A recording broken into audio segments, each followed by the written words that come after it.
And welcome again to Cottage Talk. I am Russ Goldman.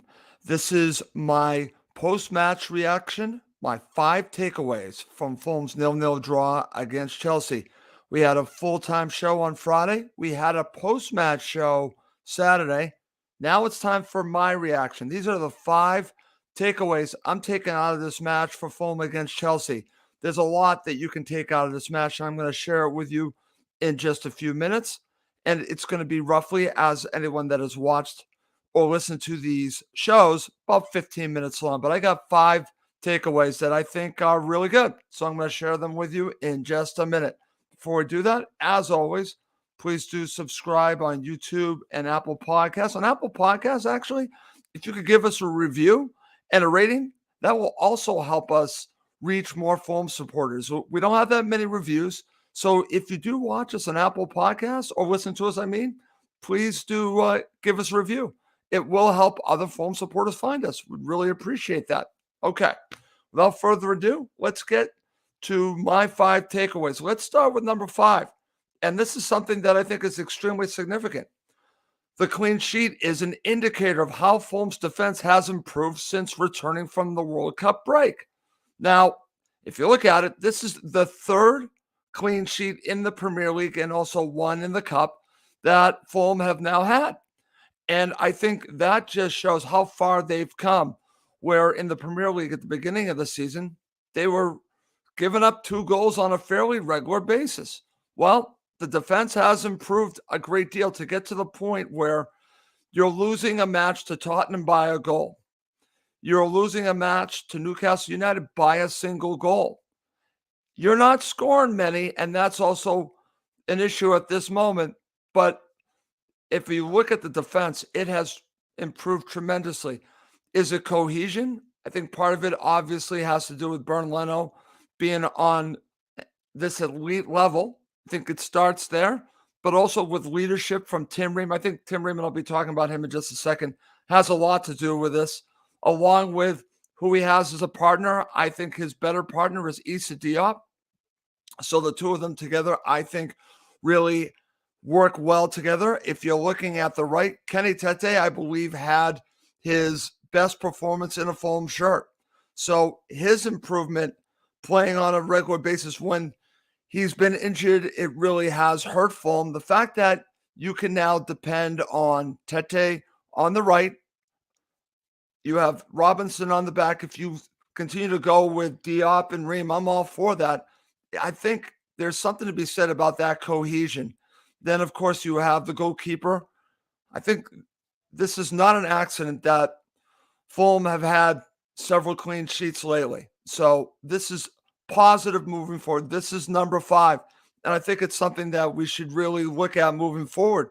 Because if you would have told me at the beginning of the season, I would have told you I don't see where this is going to end giving up multiple goals. Fulham are going to have to score 3 goals a game just to win matches, and it just hasn't been that way lately. Fulham need to score some more goals, but I think it definitely starts with the clean sheets, and I think it's an indicator of the direction that Fulham are going. We saw it again against Chelsea. And that's going to lead me to talk about number 4. It's Tim Ream. And I think Tim Ream's leadership from the back and being now a captain on the pitch, I think has been tremendous. But it's also his play. And I didn't know if he could hack it at the Premier League level. Proving me wrong big time. But I think it's his leadership from the back, I think, gives confidence going forward, also gives confidence to Leno. But I think it, believe it or not, starts with Ream. And I'm going to call it leadership and confidence. But it's also his play, because he saved Fulham on several occasions against Chelsea. Talk about the touch that he had on the opportunity from, I believe it was in the first half. It looked like it was going to be in the back of the net, but he got this little touch on it, and that made all the difference in the world. Obviously, we know what happened with that opportunity in the second half. Tim Ream stepping up big time. If you're looking at Silva for Chelsea, you also have to look at Ream for Fulham. Age is just a number right now to this guy. Because what's interesting about this, and I've seen this in other sports over here, when you think about age, you think they can't do it. But the mental part of the game and that experience can take over, and you can cover up some of those limitations you have. He does have limitations with pace. There's no question about that. But it's the other parts of the game that I think basically overshadow the weaknesses and take over. So Tim Ream is a true leader on the pitch, and Fulham are lucky to have him, and I can't believe I'm saying that, on the pitch as part of that center back pairing. You have to have him in there because he is not only playing at a high level, but he's a leader on the pitch. That's my number 4. Number 3, and I think this is very significant. We've seen this throughout the season, but Fulham's counterattack is a real strength. And what's interesting about this as we talk about the other parts of this show, this counterattack just epitomizes team. It's about team. It's about working for each other, getting the ball, and then moving it quickly up the pitch. And that to me, and again, it's also this pinpoint passing that they're having amongst each other. It's really a team counterattack, and it has become a true weapon.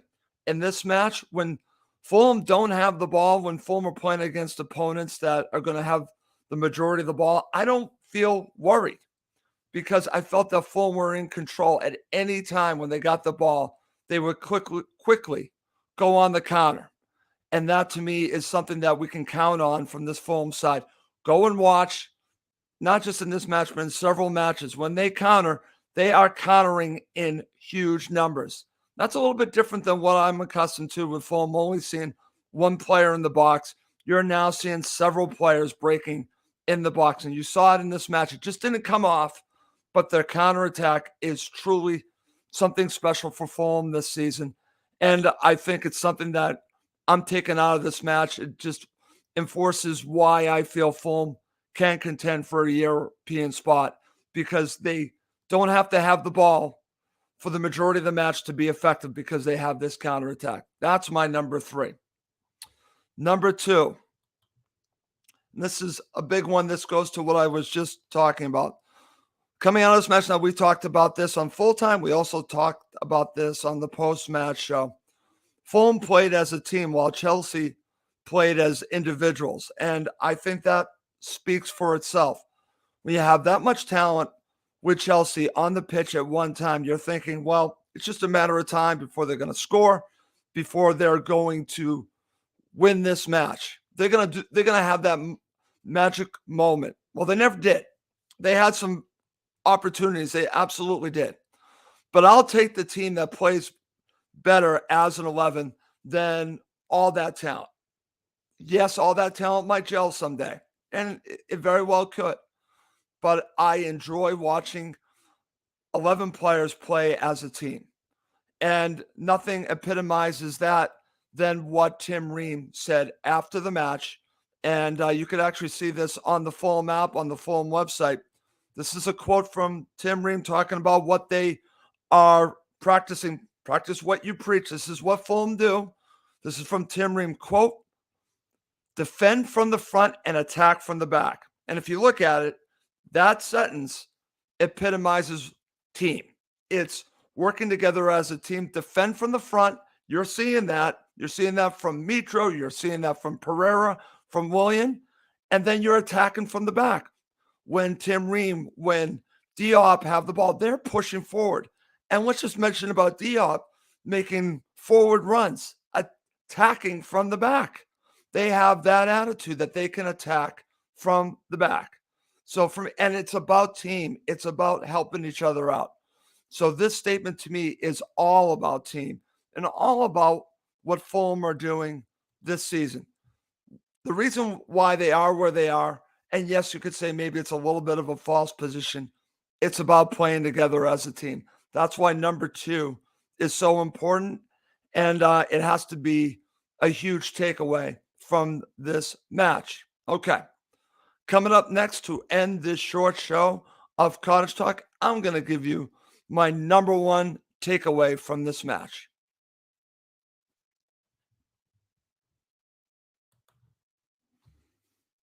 Okay, to finish up this show, I'm going to share my number one takeaway. Now, here in America, we have ESPN Plus, and you can get ESPN Plus around the world.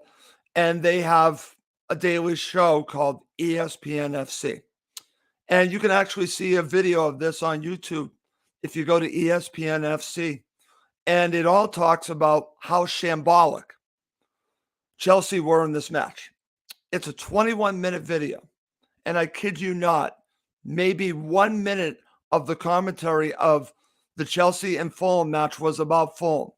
Stevie Nicol, who used to play for Liverpool, used to be a coach for the New England Revolution, and Craig Burley gave some praise to Fulham to playing as a team. That's it. The rest was about how shambolic Chelsea were in this match. Here's the thing that drives me crazy. First of all, on the commentary, NBC Sports gave Fulham all kinds of credit. Danny Higginbotham called Fulham magnificent, okay? So some pundits get it, some don't. I'm very disappointed, and you'll see that on Twitter, of how ESPN covered the Fulham match. I'm talking about with their ESPN FC show and ESPN Plus. And there are so many Fulham supporters out there. To do this, to make it all about Chelsea, is just wrong. And it was all about how shambolic they were. But here's the thing, and this is why this is my number one. Fulham made Chelsea look shambolic. It was Fulham's play. They did not let Chelsea play. Could they have those moments of magic? Yes. But look at how Kepa played. They stopped playing from the back, and I think it had to do with Fulham's play, Fulham's pressing.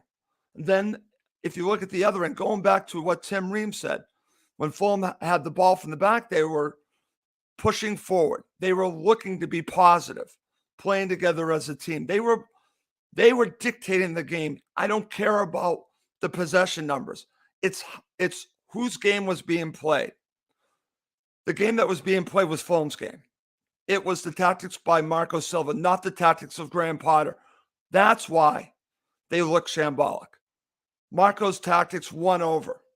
And I'm sick and tired of all the focus of this match being on Chelsea. It's a draw. It's a draw at Stamford Bridge. But Fulham were the better side. Did they deserve all 3 points? I don't know about that. Maybe they could have scored a goal, yes. But they definitely deserved something from this match, and they dictated the match. They made Chelsea look shambolic. So that's why that's my number one. When I look back at this match, and I look back at the other match as well, it's about Fulham. It's more to do with Fulham than it does with Chelsea.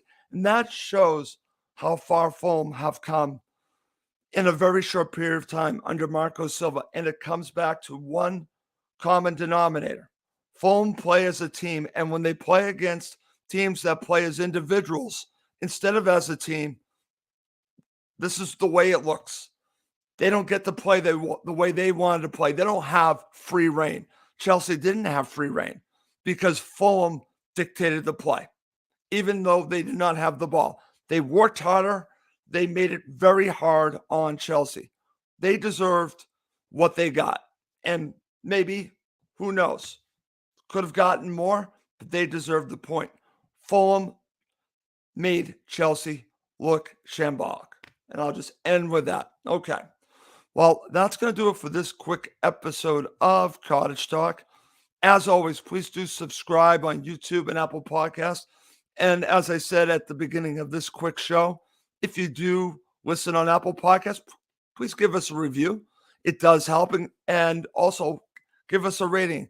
We haven't had many reviews and ratings in a long time. I would really appreciate it if you would do that. Please let us know what you think of the show. Okay. Well, that's going to do it for this episode of Cottage Talk. I will have a show on Monday to preview the FA Cup match, but it is time to go. My name's Russ Goldman. Thank you as always for watching and listening to Cottage Talk, now part of the Talk Sport Fan Network.